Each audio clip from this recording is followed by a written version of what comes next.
नमो अरहन्ताणं नमो सिद्धाणं नमो आहिर्याणं नमो उवज्झाय नमो लोये सवसाहूणम् ऐसो पंचनमुक्कारो सर्वपावपनाशनो मङ्गलार्णं च सव्येशम् पढमं हवै मङ्गलम् पढमं हवै मङ्गलम्।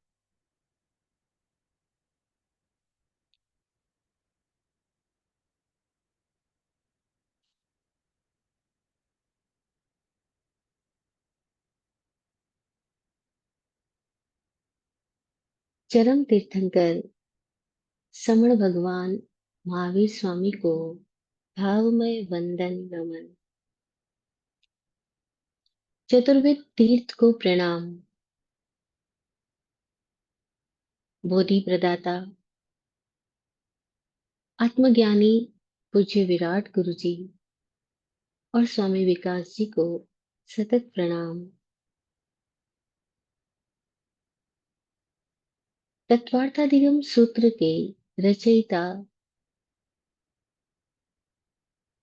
वाचक उमा स्वाति जी की प्रज्ञा को प्रणाम।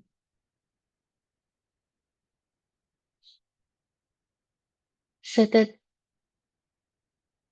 सहयोग देने वाली इस समस्त षट जीव निकाय का आभार आभार आभार।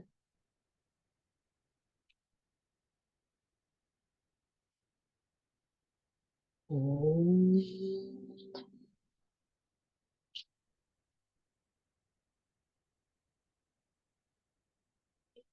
ओम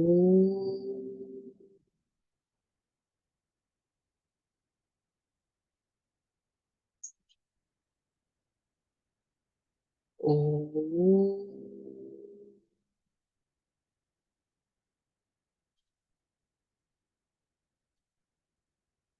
सिद्धा सिद्धिं मम दिशन्तु सिद्धा सिद्धिं मम दिशन्तु सिद्धा सिद्धिं मम दिशन्तु।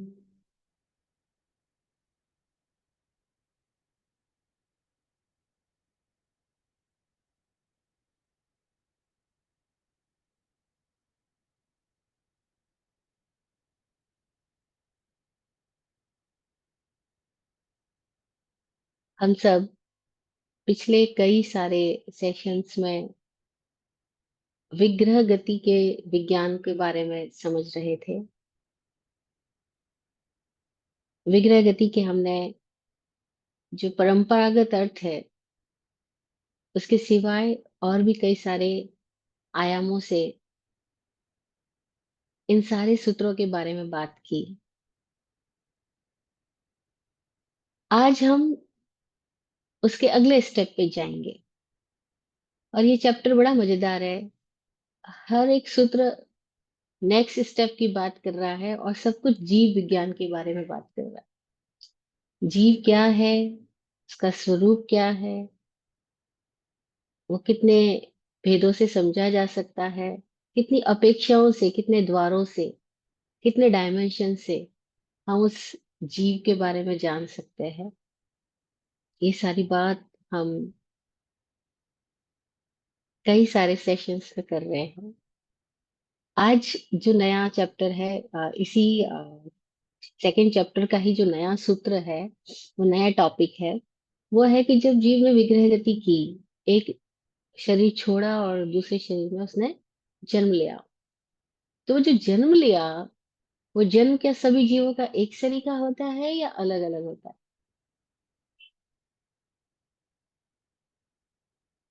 आज की दुनिया में तो ये सारी चीजों को जानना बहुत आसान है, क्योंकि आज इतने सारे हमारे पास वैज्ञानिक साधन हैं और इतनी तरह की प्रजातियों की स्टडी हम कर सकते हैं, और वैज्ञानिक कर भी रहे हैं।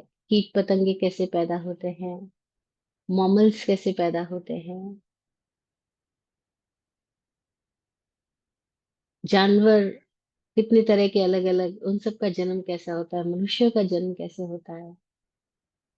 और उन वैज्ञानिकों के द्वारा जो कैटेगराइज किया जाता है उनका तरीका डिफरेंट है, लेकिन उन सारे ही तरीकों को अगर हम वैज्ञानिकों के सारे तरीकों को पढ़ लें और फिर हम अगर सूत्रों को भी पढ़ें, अथवा सूत्रों को पढ़े और फिर वैज्ञानिकों के द्वारा रिसर्च की गई स्टडी पेपर्स को पढ़ें, तो बड़ा मजा आएगा कि वो सारी बातों को कैसे इन सूत्रों ने 3 शब्दों में समाहित कर दिया या 2 शब्दों में समाहित कर दिया। यानी ये सूत्रकार जो थे उनके पास उस समय कैसी प्रज्ञा रही, उन्होंने कैसे जाना कि उन्होंने बड़े आसानी से बताया कि ये जो जीवन जन्म जब लेता है एक शरीर से दूसरे शरीर में, तो वो 3 तरह से जन्म ले सकता।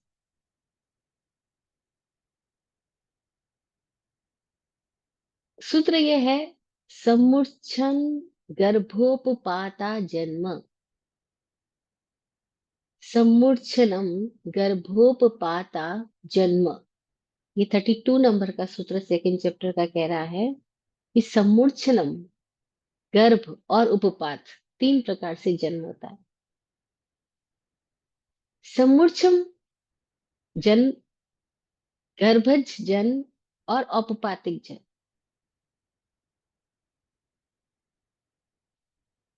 समुच्चम जन्म का मतलब क्या है, इसको समझें।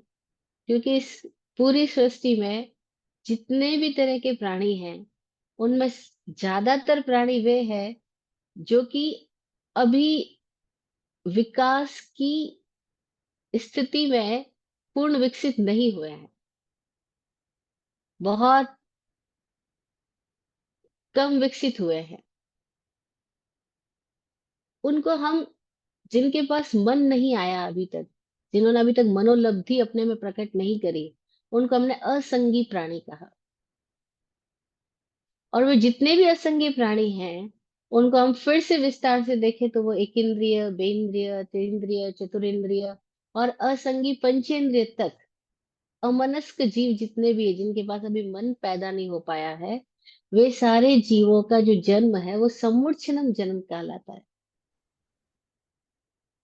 अब समूर्छनम जन्म का मतलब क्या हुआ कि वे जन्मने के लिए अपना स्थान खुद चयन कर सके, इतनी भी जागृति में अभी नहीं आए हैं। वे मूर्छित है, और सब मूर्छित यानी उत्कृष्ट रूप से मूर्छित है, बहुत मूर्छित है। उनका जन्म वातावरण के संयोग से ही हो जाता है, खुद ब खुद। उनको पैदा होने के लिए नर और मादा की दो विपरीत तरह की एनर्जीज की जरूरत नहीं है।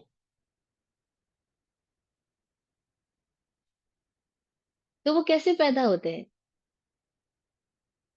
अब देखो, आपने डब्बा बंद करके कई सारे अनाज धान रखे हुए हैं, और अगर आप कुछ ज्यादा समय तक उसको संभालो ना, और मौसम बदलता जाता है, अब देखो उनके अंदर कीड़े पैदा हो जाते हैं।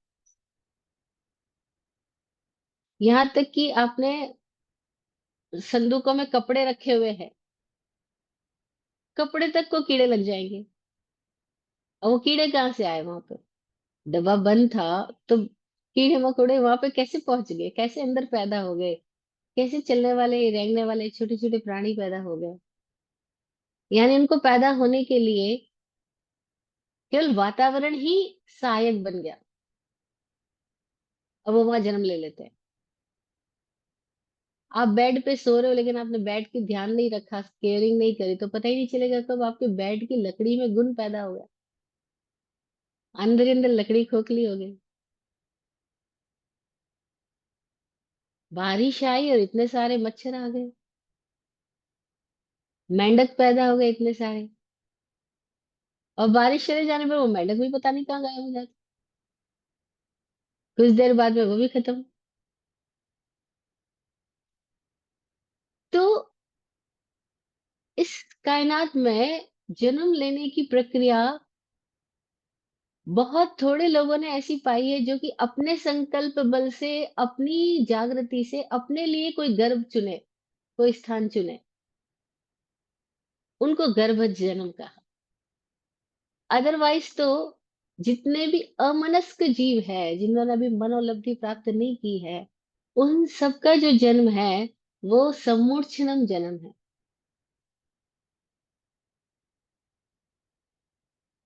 वो मूर्छित अवस्था में ही, बेभान अवस्था में ही पैदा होते हैं, और बेभान अवस्था में ही जीते, बेभान अवस्था में ही मर भी जाते हैं।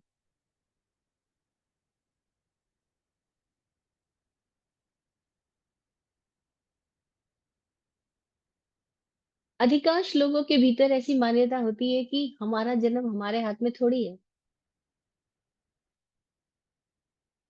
अधिकांश लोगों ने ऐसे ही मान रखा है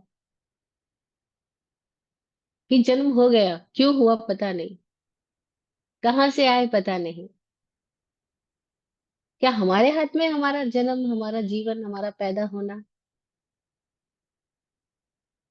तो बहुत सारे धर्म परंपराओं ने आदमी को इस तरीके से शिक्षित किया या ट्रेंड किया या ऐसी सोच विकसित करी उनके दिमाग में कि लाभ हानि, जीवन मरण, यश अपयश, विधि हाथ, उसकी मर्जी से हम आते हैं, उसकी मर्जी है तब तक जिएंगे। कोई विधाता है जो जन्म देता है,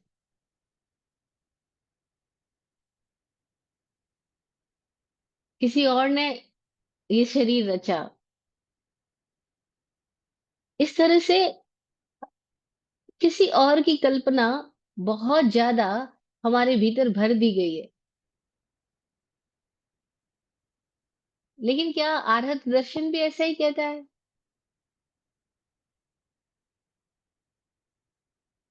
निर्ग्रंथ दर्शन में, जैन सूत्रों में भी क्या ऐसी बात कही गई है कि जन्म हमारे हाथ में नहीं है, मृत्यु हमारे हाथ में नहीं है? नहीं। जो जानकार लोग हैं, जिन्होंने जीवन के प्रत्येक तल को अपने अनुभव से जाना है, जाग करके जाना है, वे कहते हैं कि जन्म भी हम ही, हमारे ही कारणों से लेते हैं, और मृत्यु भी। इसका चुनाव भी गहरे में हमारे ही भीतर खुद ब खुद हो रहा होता है, हमारी ही स्थिति के कारण से, या यूं कह दें हमारे भीतर लगातार चल रही वृत्तियों के कारण से। जहां तहां हमारे भीतर की वासनाएं हमें ले जाती है, उधर उधर दिशा में ही हमारे गतियां होती है।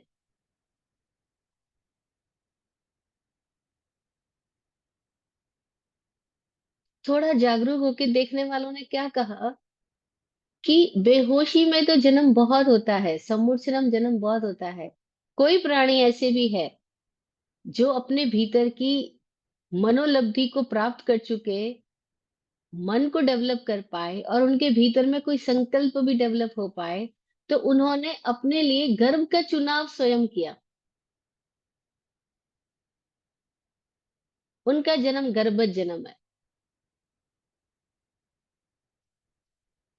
अदरवाइज तो अगर एक अन्य अपेक्षा से देखा जाए, तो जितने मानव के शरीर में पैदा होने वाले जीव है, जो मानव का शरीर बना रहे हैं, वो भी गर्भज जन्म लेते हुए भी समूर्छा में ही है। यानी बेहोशी में ही अपना शरीर उनका बन रहा है, उन्हें होश नहीं है। लेकिन चुनाव उन्हीं के द्वारा हुआ है।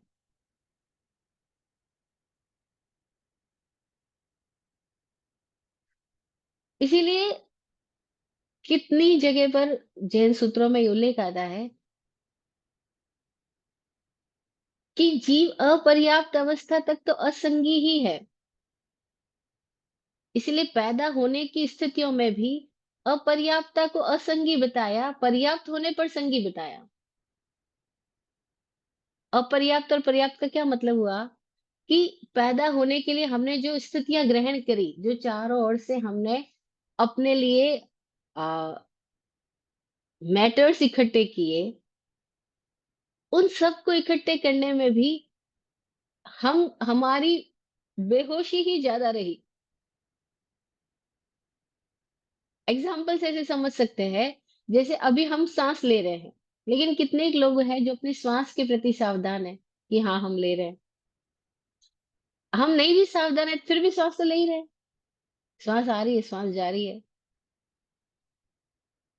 इसी को तो हम अगर जीवन कहें बायोलॉजिकल टर्म में, कि श्वास आ रही है श्वास जा रही है, इसी का नाम जीवन है। और जब श्वास आए और जाए ना, या चली जाए और वापस आए ना, तो उसका नाम मृत्यु है। लेकिन क्या ये श्वास का आना जाना हमारी सजगता में हो रहा है?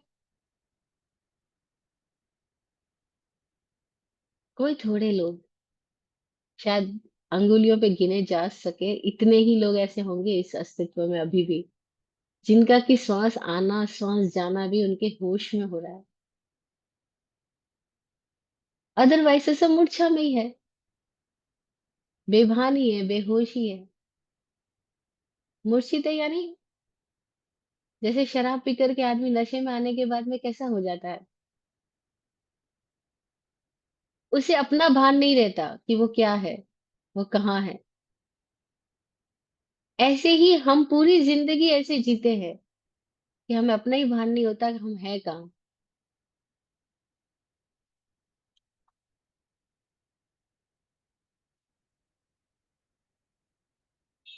अजीब सी स्थिति में। तो कोई लोग ऐसे जो समुच्चा में ही पैदा होते हैं, समुच्चा में जीते, समुच्चा में मर जाते हैं। समुच्चनम जन्म। और अधिकांश प्राणी ऐसे ही जन्म लेते हैं। बस वातावरण का संयोग होता है, ऋतुओं के कारण, हवा मिट्टी धूप के कारण। कैसे बीज ना भी बो रहे हैं, ऐसी जगहों पर भी फसलें आ रही है। बीज भी कहीं पहुंच गया हवा की वजह से, जमीन में उसने के अपना स्थान ढूंढ लिया। धूप ने बारिश ने उसके लिए सहायता कर दी, और वो बीज बड़े बड़े जंगल कैसे बन गए। आदमी ने जाके थोड़ी जगह जगह पे जाके पेड़ रोपे और जंगल बने। वो खुद ब खुद बन गए। और क्या ये जो जंगल बन गए वो जीवंत नहीं है? जीवंत है। जीवन है। जीवन वहां पर भी है, पानी में भी है, आग में भी है, हवाओं में भी है। और वैज्ञानिक तो यहाँ तक कहते हैं कि आग से ही जीवन पैदा हुआ।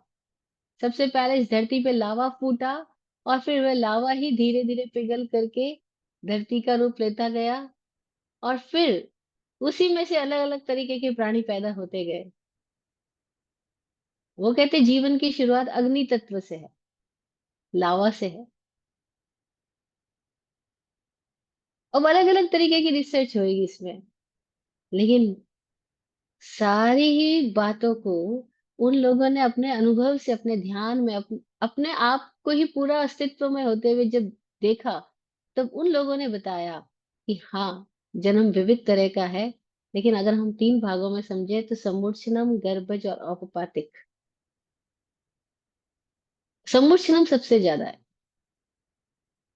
क्योंकि सारे एकेंद्रीय जीव, सारे बेंद्रिय, सारे तेंद्रिय, सारे चतुरेंद्रिय और सारे असंगी पंचेंद्रिय जीव जिस प्रक्रिया से पैदा होते हैं, वो प्रक्रिया है समुच्चम। मूर्छा में ही पैदा होते हैं, वातावरण के निमित्त से पैदा हो जाते हैं। उनको पैदा होने के लिए अपने भीतर से चुनाव करने की स्थिति में अभी वो नहीं आए हैं। मनुष्य में ये संभावना है। और मनुष्य का जो जन्म है, अथवा और भी बहुत सारे स्तनधारी प्राणियों का जो जन्म है, मैमल्स का जो जन्म है, वो गर्भ से होता है। वो गर्भ से पैदा हुए, गर्भज जन्म। गर्भज जन्म का मतलब क्या हुआ कि दो विपरीत एनर्जीज, नर और मादा की एनर्जीज मिल करके, स्त्री और पुरुष का सहयोग मिल करके प्राणी ने उसके गर्भ में रह करके वो जन्म लिया।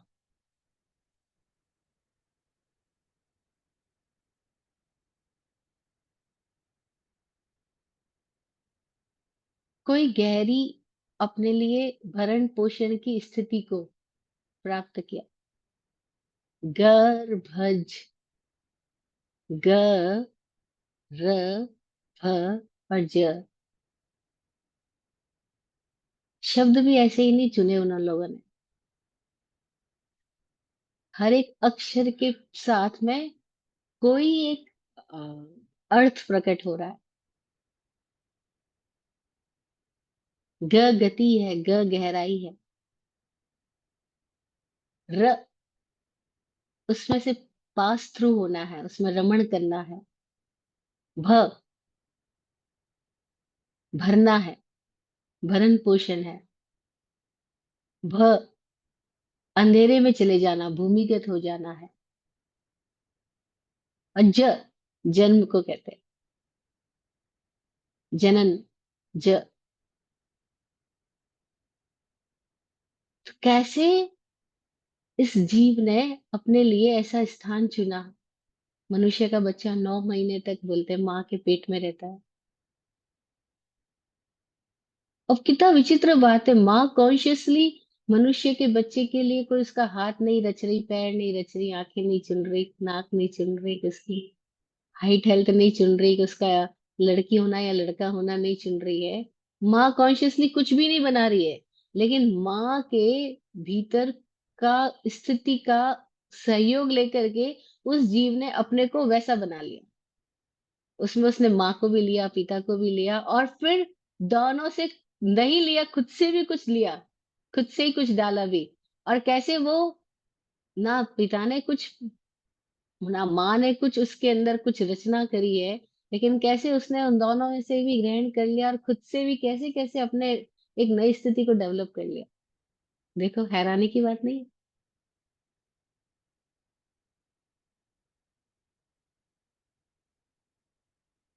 पिछले कुछ दिनों का एक एक्सपीरियंस शेयर करती हूँ। हम पूना में थे, और एक महिला से मिलने को मौका हुआ, तो हम मिल रहे थे, उनको मिलने गए। तो वो बताती है कि उसने जैन दीक्षा ली, उसके बाद जैन दीक्षा छोड़ी भी, लेकिन दीक्षा लेने के पीछे उसका जो कारण था, वो जो कारण बताया कि क्यों उसने 16-17 साल की उम्र में दीक्षा ली, क्योंकि उसने अपनी बड़ी बहन को डिलीवरी होते हुए देखा। और उसके पहले तक वो जब अपने मम्मी से पूछती थी कि हम कहाँ से पैदा हुए, कैसे आते हैं, तो जैसे माँ बाप बहुत अजीब अजीब से आंसर देते हैं, वी नो वेरी वेल। कोई कहता है उसने भेज दिया, कोई कहता है अस्पताल से आते हैं, कोई कहता है पेट को छेद करके पेट में से बच्चा बाहर निकलता है, पेट का ऑपरेशन होके, या पेट में से नाभि में से निकलता है, ऐसा। इवन देन मैं भी ऐसी समझती थी, क्योंकि किताबों में पढ़ते थे बचपन में कि उसकी कुक्षी से जन्म हुआ, तो मैं सोचती कुक्षी यानी कोख। कोक किसको कहते हैं, तो मैं सोचती थी ये बाहों में, बाहों को कोक कहते होंगे, तो उसने कहीं से कोक से जन्म लिया है। तो ऐसे फोटोज भी ऐसे देखते थे, माँ की गोदी में बच्चा लेट रहा है, तो मैं सोचती थी कुक्षी से जन्म लिया, नहीं कोक से पैदा होते होंगे। कुछ पता ही नहीं, और कोई बताता भी नहीं है सही सही कि जन्म कैसे होता है। तो अक्सर तो लोग ऐसे ही बोलते हैं कि भाई वो परमात्मा की मर्जी से आ गए, ईश्वर ने भेजा है, और वापस कहाँ गए कि ईश्वर के पास चले गए, परमात्मा ने बुला लिया, है ना। तो कोई एग्जैक्ट आंसर हमारे यहाँ मम्मी पापा दे दे ऐसे, तो अब थोड़ा चालू हुआ है। उसके पहले तक तो सब कोई ऐसे ऐसे आंसर करते थे। तो वो महिला बताती है कि उसने मम्मी से यही सुना कि पेट को चीर करके बच्चा बाहर आता है, और जब उसने अपनी बड़ी बहन की डिलीवरी देखी, और वो उसमें डिलीवरी की टाइम में औरत कैसे चिल्लाती है या परेशान होती है, या उसका जो दर्द होता है उसके शरीर में, तो वो कैसी स्थितियों से गुजर रही होती है, तो वो सब उसने चीख चिल्लाहट सुनी। तो उसके भीतर आ गया, हाय रे, इतने कष्ट से वो पैदा होता है, और ये तो यहाँ से पैदा होता है। तो मुझे तो शादी करनी ही नहीं है, मुझे बच्चा करना ही नहीं है, मुझे संसार में जाना ही नहीं है। फिर जैन परिवार में तो साधु संतों को तो देखा ही होगा। बस तो फिर उनके भीतर आ गया कि मुझे तो जैन दीक्षा ले लेनी है, क्योंकि मुझे बच्चा पैदा नहीं करना। अगर घर में रहूंगी तो बच्चा पैदा करना होगा, तो मुझे दीक्षा ले लेनी है।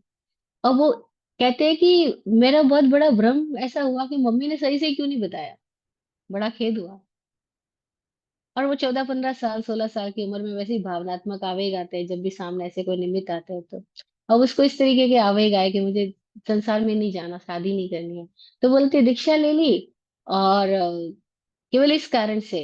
लेकिन उसके बाद में जब स्थितियां दीक्षा के में जो बोल रहे हैं और जो कर रहे हैं, इसका जो पाखंड दिखाई दिया, अब और ज्यादा परेशानी। और जो लौटने के लिए उस जमाने में पत्र तार भेजा अपने पिताजी को कि यहाँ मैं 15 साल से बहुत कष्ट में हूँ और मेरे को बाहर आना है। तो पिताजी बोले तू बाहर आई तो मेरे को हार्ट अटैक हो जाएगा। तो बोले आपके नाम का सोचते सोचते 15 साल से मैं हार्ट अटैक झेल रही हूँ, उसका क्या। अब वापस आप पत्र दोगे तब तक मैं मिलूंगी नहीं, लेकिन मैं जा रही हूँ क्योंकि बहुत हो गया हार्ट अटैक, बहुत झेल ली मैंने। अब मेरे को जाना होगा यहाँ से। तो बोले मैं छोड़ के बाहर आ गई। लेकिन दीक्षा लेने का जो कारण उसने बताया, उस महिला ने, वो बड़ा मजेदार कि कैसे हमारे आंखों पे पर्दे चढ़े रहते हैं। और ये पर्दे चढ़े भी रहते हैं और चढ़वाए भी जाते हैं, हर एक स्थिति के प्रति। हम तथ्यपूर्ण नहीं जानना चाहते, तथ्यपूर्ण नहीं देखना चाहते, तथ्यपूर्ण नहीं सुनना चाहते। यानी हम विद फैक्ट बात भी नहीं करना चाहते। हमारी बातों में भी कोई कोई स्टोरी बना लेंगे हम। फैक्चुअल बात थोड़ी करेंगे। और करेंगे भी या नहीं पता नहीं, और इमेजिनेशन की बात है या अन्य अलग अलग तरह के एजम्पशंस हम ज्यादा करेंगे बातें। और फिर इससे जैसे जैसे फैक्ट के पास आदमी बढ़ता है, वैसे वैसे उसके इल्यूजन्स दूर होते जाते। लेकिन फैक्ट के साथ जीना, फैक्ट के साथ देख पाना, इसकी ट्रेनिंग,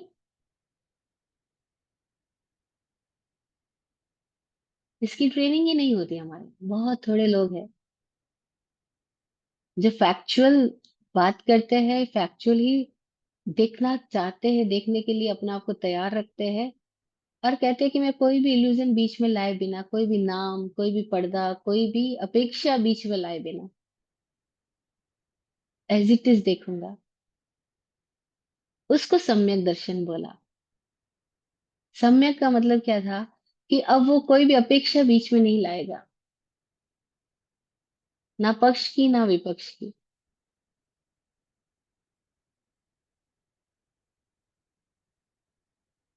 ऐसी एक साध्वी संघ को छोड़ी हुई एक साध्वी का मेरे पास फोन आता है कि मैं फला ग्रुप में गई हूँ, फला ग्रुप में ऐसी ऐसी बातें होती है, वहां पे योगा सिखाया जाता है, ध्यान की ट्रेनिंग होती है, और अलग अलग तरीके के अभ्यास होते हैं, इतना सारे लोग एक साथ रहते हैं। अब बताओ मैं इनमें ज्वाइन हो जाऊं। मुझसे सलाह मांग रही थी। हमने कहा नहीं, हमारी से सलाह मत लो, आप जहाँ गई हो वहां पे आंख खोल के देखो, बिना इमेजिनेशन के देखो, बिना अपेक्षा के देखो, एज इट इज देखना। उसको कोई पहले लेबल मत करो, ये बहुत अच्छे लोग हैं, ये बहुत आध्यात्मिक लोग हैं, ये बहुत धार्मिक लोग हैं, ये बहुत, कुछ भी लेबल मत करो, केवल देखो। होता है कि हम किसी को मिलने जाते हैं, उसके पहले लेबल्स इतने सारे हमारे भीतर चढ़ जाते हैं। अरे हम जिनको मिलने जा रहे हैं वो बहुत बड़े लोग हैं। अब इतना बड़े लोगों का, इतना बड़ा वो नाम हमारे दिमाग में भर दिया जाता है। हम भी सोचते हैं बड़े लोग का मतलब क्या। हम 6 फुट के तो वो 7 फुट के होंगे क्या। कद काठी से बड़े होंगे क्या। अच्छा, घर बड़ा बनाने से आदमी बड़ा हो जाएगा क्या। गाड़ी बड़ी खरीद लेने से आदमी के बड़े होने का क्या संबंध हुआ। लेकिन हमारे भीतर इतनी ज्यादा ये इमेजेस भर दी जाती है बचपन से, ये तो बड़े लोग हैं क्योंकि गाड़ी बड़ी है, क्योंकि बंगला बड़ा है, क्योंकि बैंक बैलेंस बड़ा है, इससे आदमी बड़ा हो गया। हमने हैविंग्स में ही आदमी के जान को डाल दिया। इसके पास क्या है, बस उसी से हम उसको बड़ा और छोटा बना लेते हैं। हम फैक्ट के साथ देखना ही नहीं चाहते कि फैक्ट देखे, आदमी चीज अलग है, उसके सामान अलग है। आदमी को उसके सामानों से नहीं तोला जा सकता। आदमी क्या है, वो क्या है, उसको बिना किसी लेबल के, बिना किसी अपेक्षा को बीच में लाए हुए एज़ इट इज़ देखना सीखें।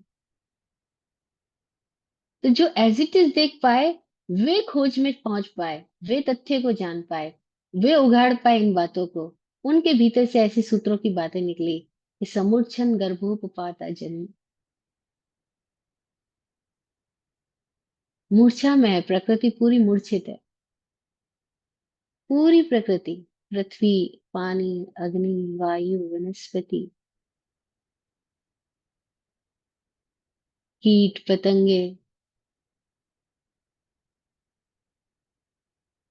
इनके कंट्रोल में इनका जीवन नहीं है अभी, मूर्छित है। दिया जलता है, पतंगा उड़ के आते गिरता है। और हैरानी की बात है, कौन जलते हुए में आग में हाथ डाल के गिरना चाहेगा और मरना चाहेगा, अपना जीवन समाप्त कर देना चाहेगा।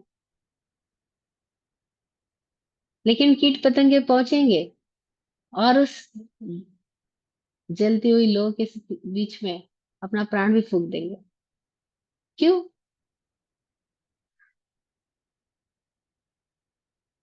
समूर्छा है। ऐसी आदमी भी, पता है रोज धुआं छोड़ने से उसको क्या मिल रहा है? सिगरेट फूका जा रहा है। देखिए क्यों, लिखा हुआ है कि ये पीने से कैंसर होगा, ये खाने से ये होगा। वो उस पैकेट पे ही लिखा हुआ है, वो पढ़ भी रहा है और फिर भी ले रहा है। क्यों? क्योंकि मूर्छा में है। पढ़ते हुए भी नहीं पढ़ रहा, सुनते हुए भी नहीं सुन रहा, देखते हुए भी नहीं देख रहा। ऐसे लोगों के लिए किसी संत ने बोला ना, आंख छता अंधा भया। आंखें होते हुए भी अंधे हैं तो। कान छता बहरा भया।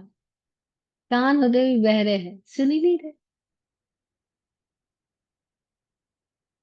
कान है लेकिन सुन नहीं रहे, आंख है लेकिन देख नहीं रहे।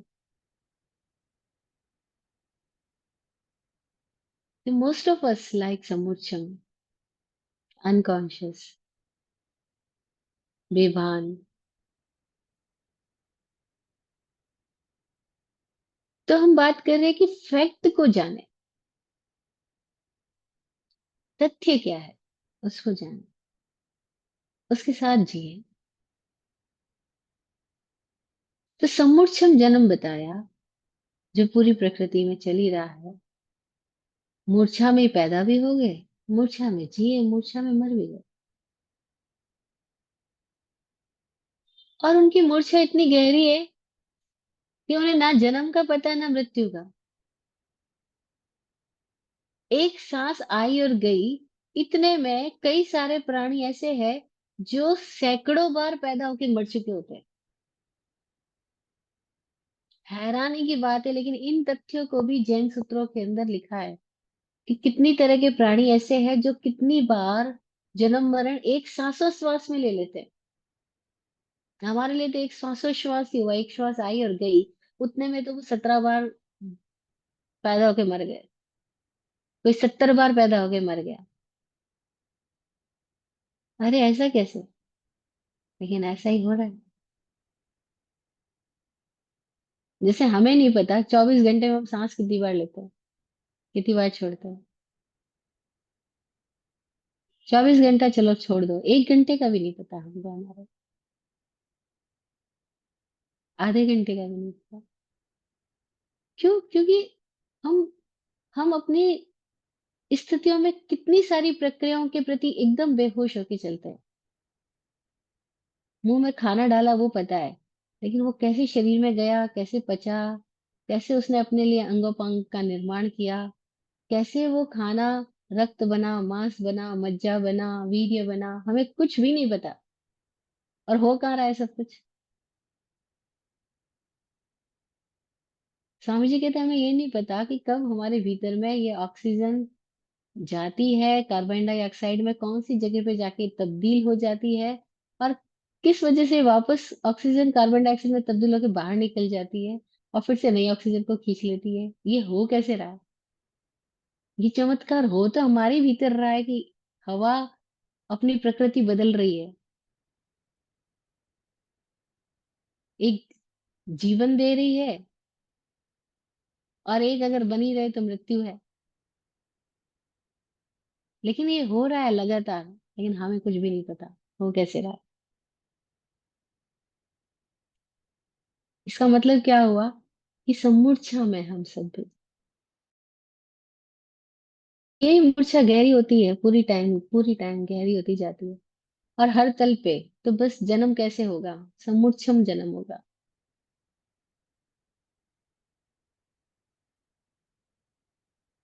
तो जो गर्भ से जन्म होते हुए दिखाई दे रहे हैं, उनका गर्भज जन्म भी, गर्भज भी है और सम्मूर्छनम भी है।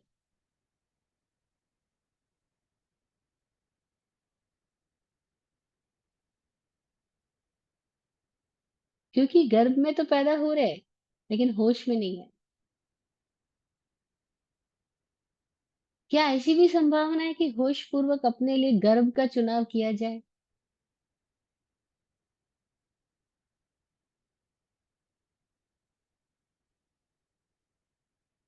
हाँ, हम ऐसी चेतनाओं को तीर्थंकर बोलते हैं, अवतारी पुरुष बोलते हैं।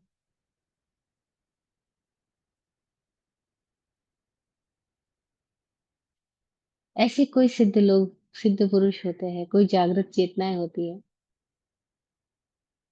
जो पैदा होने से पहले इतने होश से भरी है कि उन्होंने कहाँ जन्म लेना है, उस स्थान का, उस गर्भ का चुनाव भी वो अपनी होश में करती है।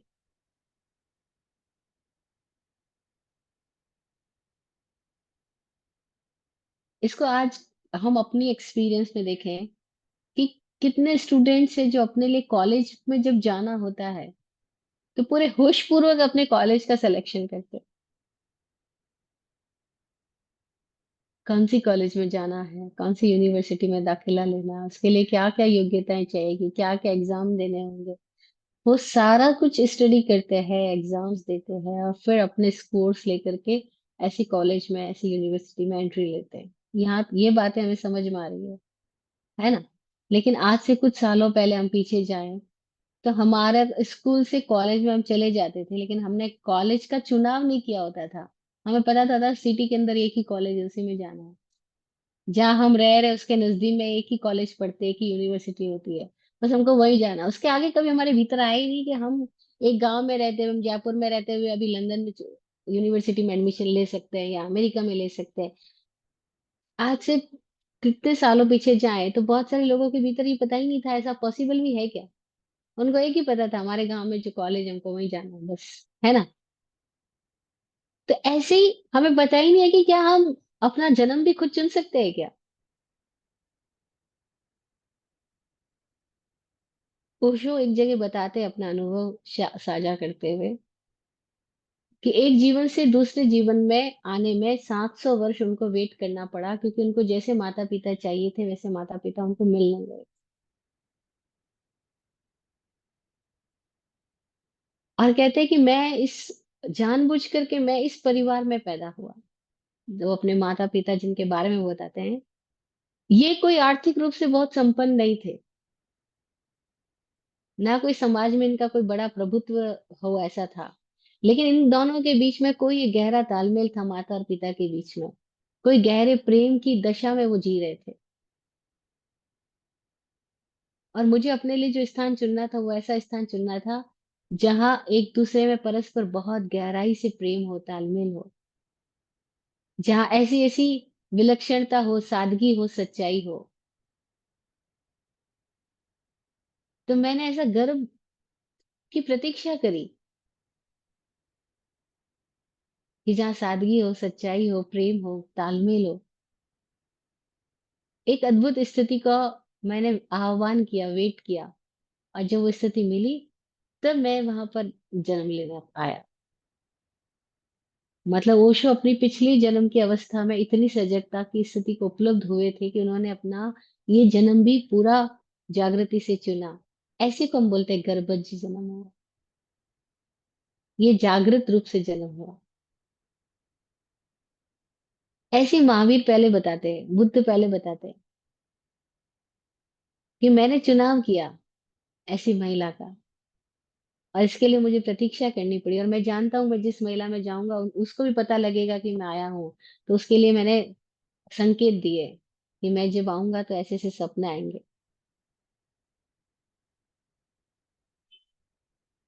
सपने मतलब मैं संकेत दे रहा हूँ, संकेत भेज रहा हूँ।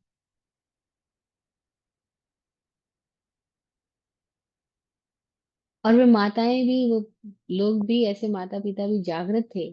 उन्हें पता होता था कि अब वे जन्म देने की स्थिति में आए हैं। अथवा वे भी अपनी स्थिति से ऐसी आत्मा का आह्वान करते थे कि ऐसी आत्मा हमारे यहाँ जन्म ले।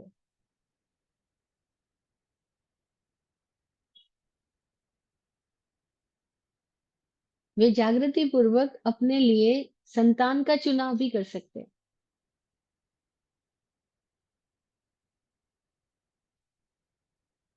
ये डायमेंशन की पॉसिबिलिटी के बारे में कोई थोड़े लोगों को पता होगा,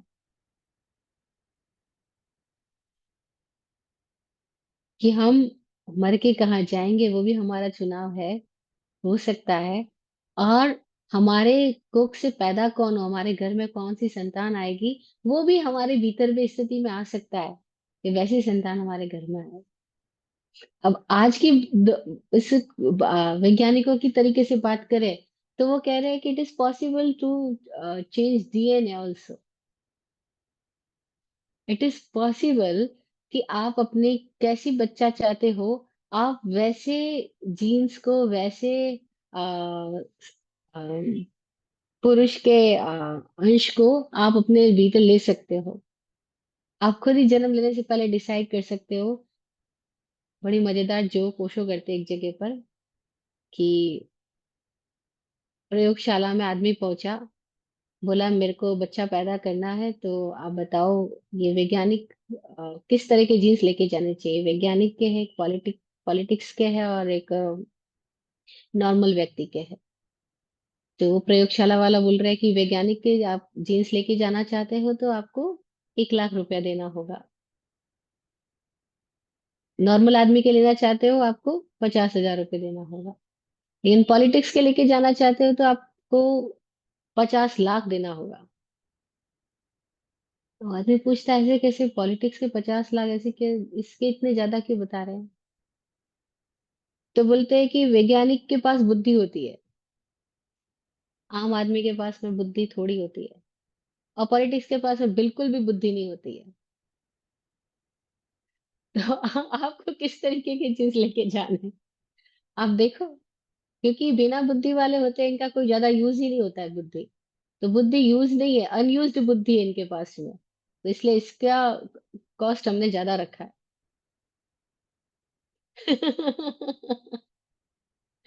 तो जोक करते हैं ओशो, लेकिन बड़ी मजेदार बात बताते हैं कि हम अब आज की दुनिया में तो ये पॉसिबिलिटी इस तरीके से भी मौजूद है।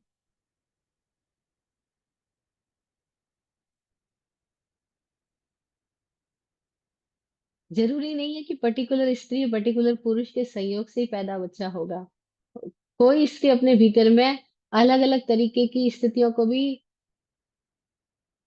अडॉप्ट कर सकती है। लेकिन वैज्ञानिकों ने इतनी तरह की स्थितियों को डेवलप करने के बावजूद भी वो ये कह रहे हैं अभी हम गर्भ डेवलप नहीं कर पा रहे।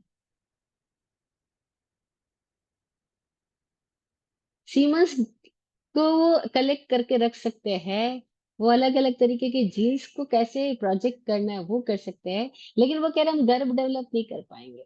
अभी तक तो हमारी स्थिति नहीं आई कि हम गर्भ को डेवलप कर लें।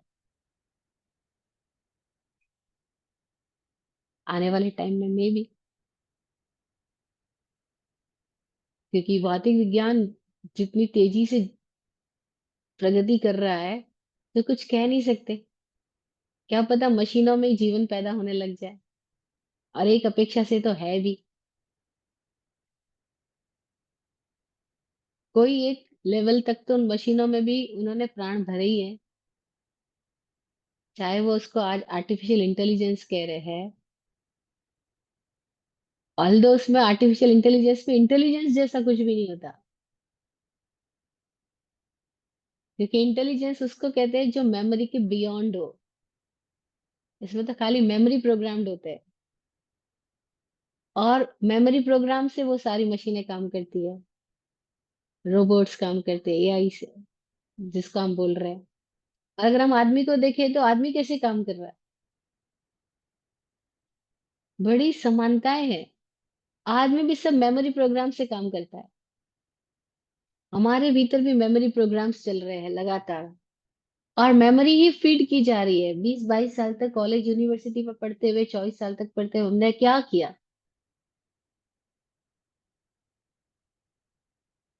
हमारा इंटेलिजेंस तो बहुत थोड़ा बचा होगा, मेमोरी प्रोग्राम इतने ज्यादा हो गए, इतना मेमोरी फीड कर लिया।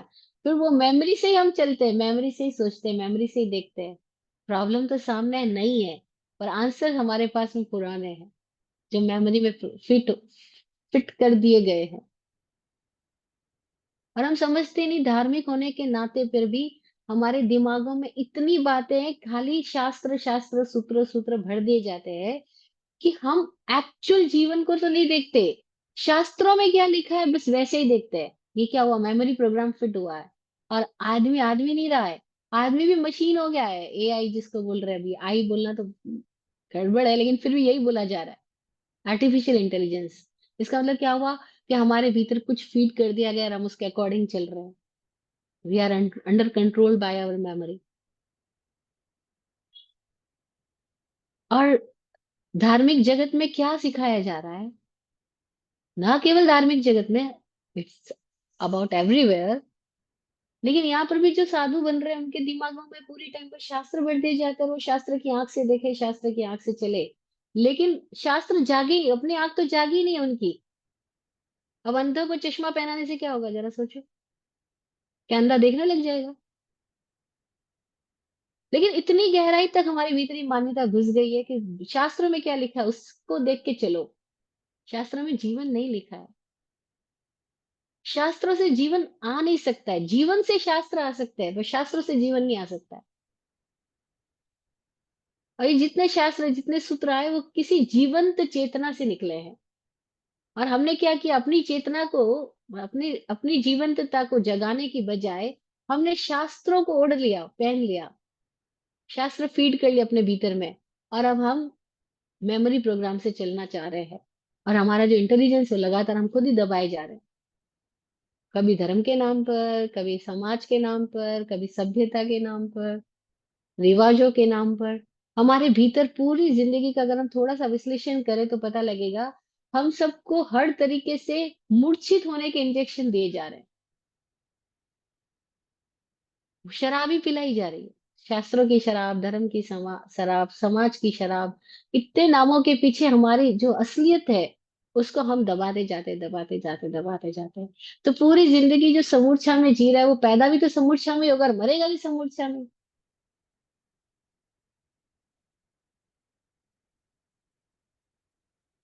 तो जो जागृत पुरुष है, उन्होंने कहा जागरण धर्म है।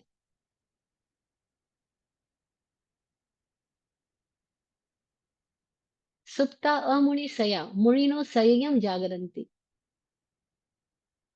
जो सोया है वो तो अमुनि है, जो जागा है वो मुनि है। और हम सब चैटरिंग बॉक्स बने हुए हैं, हमारे माइंड में चैटरिंग चालू है, चालू है, चालू है, चालू है। और वो चैटरिंग क्या निशानी है? वो सोए हुए होने की निशानी है,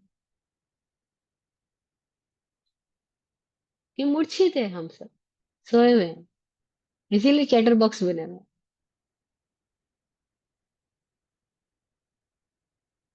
तो कोई थोड़े लोग गर्भ जन्म में स्थिति में आते हैं कि अपना गर्भ चुनते हैं। अगर पूरी सारे जीवों के बीच में गर्भ जन्म की स्थिति को हम देखेंगे, तो 1% कहना भी बड़ी बात है, 1% भी नहीं कह सकता। कोई 0.000 में जाकर के कोई परसेंट पाएगा जो गर्भ से जन्म ले रहा है। अब इन दो तरह के जन्म के बाद एक तीसरा तरह का जन्म और बता रहे हैं सूत्रकार, औपपातिक जन्म जिसको बोल रहे हैं। वो जो औपपातिक जन्म है, वो वैक्रिय परमाणुओं से पैदा होने वाली स्थिति का जन्म के बारे में कहा गया है। अब ये भी एक मजेदार बात है यहाँ पे। साइंटिस्ट बोलते हैं लाइफ बिगेट्स लाइफ, जीवन से जीवन पैदा होता है। पर कोई ऐसी धारणा भी, ऐसी मान्यता भी जो कह रहे हैं मैटर बिगेट्स लाइफ, मैटर से लाइफ पैदा होती है। और अगर हम मैटर बिगेट्स लाइफ की बात कर रहे हैं तो मैटर्स के अलग अलग फ्रीक्वेंसीज पे अलग अलग तरीके के मैटर्स अवेलेबल है। तो कुछ है जिनको हम शास्त्रों की भाषा में जिनको कहा गया है औदारिक पुद्गलों के संयोग से पैदा हुआ औदारिक शरीर। और वो जो औदारिक शरीर है उसके पैदा होने में दो स्थितियां हैं, समूर्छा या गर्भज। एक दूसरी और डायमेंशन है मैटर में ही, कोई और तरीके का मैटर भी जिसको वैक्रिय बोला गया है। अब ये विज्ञान और डिफरेंट डायमेंशन में आया है। आने वाले टाइम में साइंटिस्ट कुछ स्थितियों तक तो खोज पाएंगे, लेकिन फिर भी क्या वो वैक्रिय जन्म की स्थिति को समझ पाएंगे? क्योंकि उनके जो यंत्र बने हुए हैं वो सारे यंत्र जो है वो औदारिक स्थिति का ही विस्तार से यंत्र बने हुए हैं। जैसे हमने कंप्यूटर बनाया तो आदमी ने अपने मस्तिष्क की रचना के अकॉर्डिंग कंप्यूटर की रचना कर पाया है। आदमी के अपने भीतर जिन स्थितियों से उसकी रचना हुई है वो कहीं उसका रिफ्लेक्शन तो पैदा कर सकता है, लेकिन अगर वो वैक्रिय की स्थिति में खुद नहीं गया है तो वो वैक्रिय का रिफ्लेक्शन भी पैदा नहीं कर सकता। इसलिए औपपातिक जन्म के संबंध में कोई भी वैज्ञानिक खोज या वैज्ञानिक धारणा कहीं भी नहीं मिलेगी, क्योंकि विज्ञान उस डायमेंशन में अभी पहुंचा ही नहीं। जबकि है वो भी मेटीरियल थिंग, औदारिक भी मैटर है, वैक्रिय भी मैटर है। और लाइफ बिगेट्स लाइफ भी सच है, और मैटर से लाइफ आ रही है वो भी सच है। क्योंकि मैटर का और लाइफ का दोनों का कनेक्शन हो रहा है तभी तो लाइफ आ रही है। और दोनों के कनेक्शन में जो मेन रीजन है वो तो लाइफ का ही है, क्योंकि लाइफ अपने लिए मैटर को चार्ज कर रही है। इसीलिए life begets life, but life can't begets life until वो मैटर की हेल्प ना ले।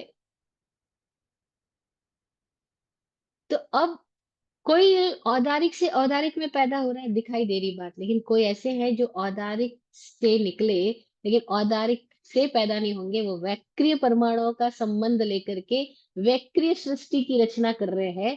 तो उनका जो जन्म है, उनका जन्म ना गर्भज है ना समूर्छनम है। मूर्छा तो है लेकिन फिर भी मूर्छी वो समूर्छनम जन्म नहीं है।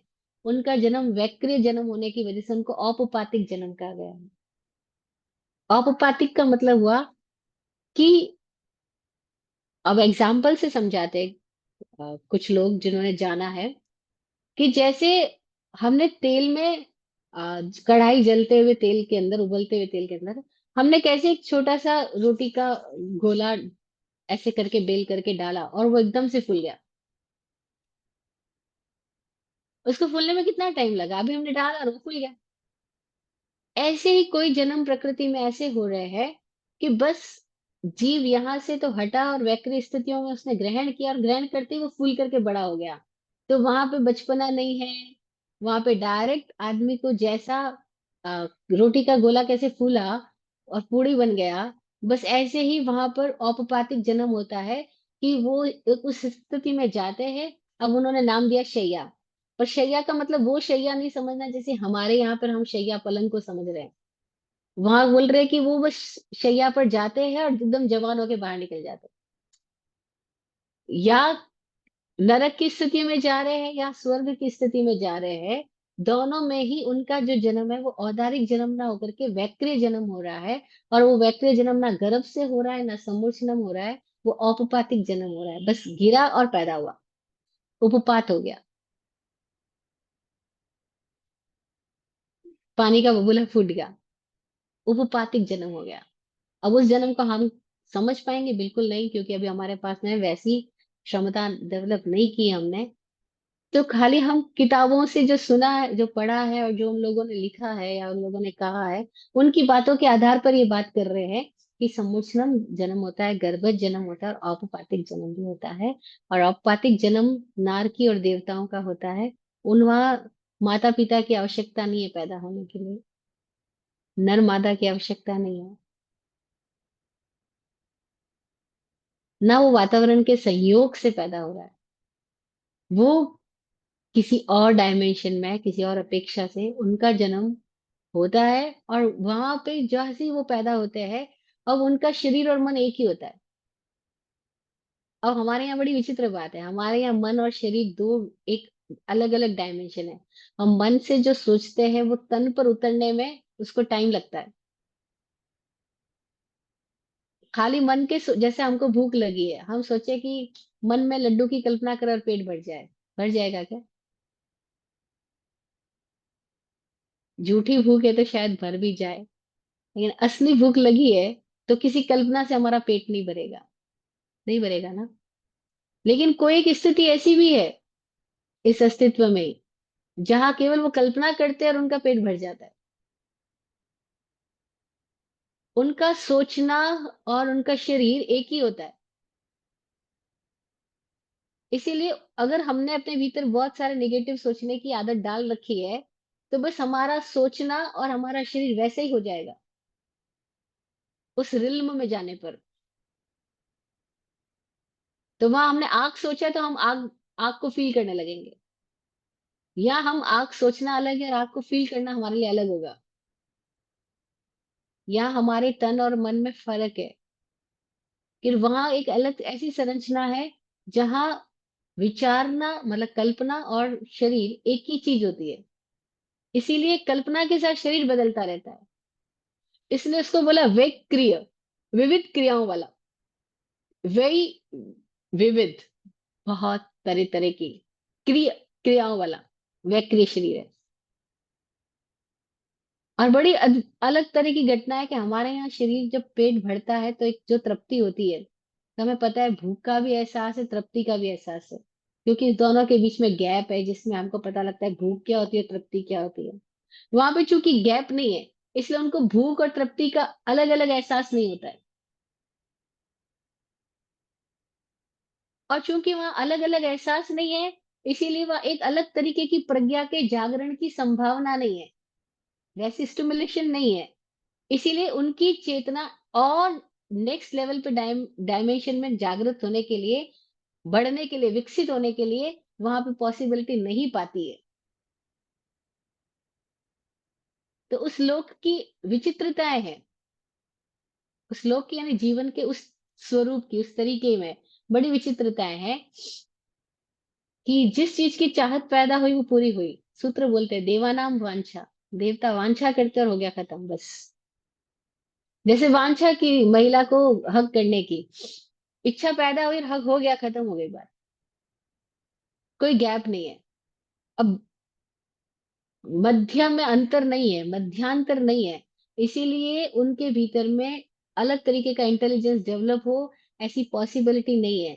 इसीलिए वहां पर सुख है या दुख है, आदमी जिस तरह की इमेजिनेशन की रिल्म में जी रहा है उससे डेवलप होके कुछ बाहर आएगा, वो पॉसिबिलिटी नहीं है। वो डेवलपमेंट की पॉसिबिलिटी गर्भज जन्म में है।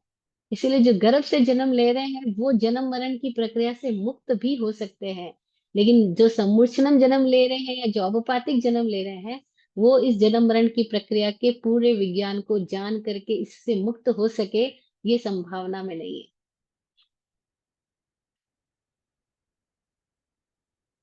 और ये सूत्र हमें इसलिए बताया गया है कि हम जन्म की प्रक्रिया को अगर जान लें, तो हम जन्म की प्रक्रिया से मुक्त होने की प्रक्रिया को भी जान लेंगे। जैसे हमें ये पता लग जाए चक्र में आए कैसे हैं, तो चक्र से निकलना कैसे है, वो भी पता लग जाएगा। हम कौन सी वाली सीढ़ियां चढ़ के इस मंदिर में आए थे ये पता लग जाए, तो हमको वापस सीढ़ियां कौन से उतरनी ये भी पता लग जाएगा। लेकिन कई बार ऐसा होता है, हम सीढ़ियां चढ़ के पहुंच तो गए लेकिन हमें पता नहीं हम पहुंचे कैसे थे, तो हमें वापस उतरना कैसे पता नहीं, है ना। जैसे जानकार लोग बोलते हैं नींद में गए कैसे, अगर उस समय होश रह गया तो नींद से बाहर कैसे आना, वो भी होश में आ जाओगे।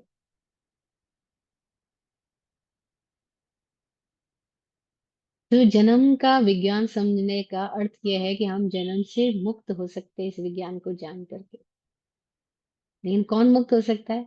गर्भज जन्म वाला ही मुक्त हो सकता है, क्योंकि उसके पास में मध्यांतर है, गैप है दो के बीच में।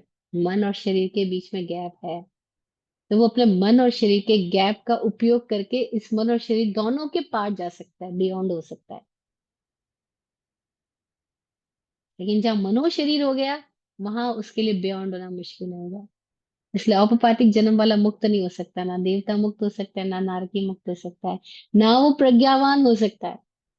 बस वो अपने भीतर में जो मेमोरी प्रोग्राम्स के साथ डेवलप हुआ है, पैदा हुआ है, बस वो उसी प्रोग्राम को जीता जाता है। नेगेटिव मेमोरी बहुत अंदर भर दी है उसने, नेगेटिव इमेजिनेशन बहुत ज्यादा भर दी है, तो वो नरक की पीड़ा को जीता है। अदरवाइज स्वर्ग की। लेकिन दोनों में ही जागृति, it's rarely possible, very very very rare. मनुष्य में इट इज पॉसिबल, समुच्चनम जन्म में इट इज इम्पॉसिबल, क्योंकि वो मूर्छा में ही धकाए जाते हैं, मूर्छा में एक जगह से दूसरी जगह पहुंच जाते हैं। अभी होश पूर्वक चुनाव नहीं है, इसीलिए बाहर आने की स्थिति, मुक्त होने की स्थिति संभव ही नहीं है हमारे लिए, जो गर्भ से पैदा हुए हैं। यहाँ संभावनाओं का जगत है,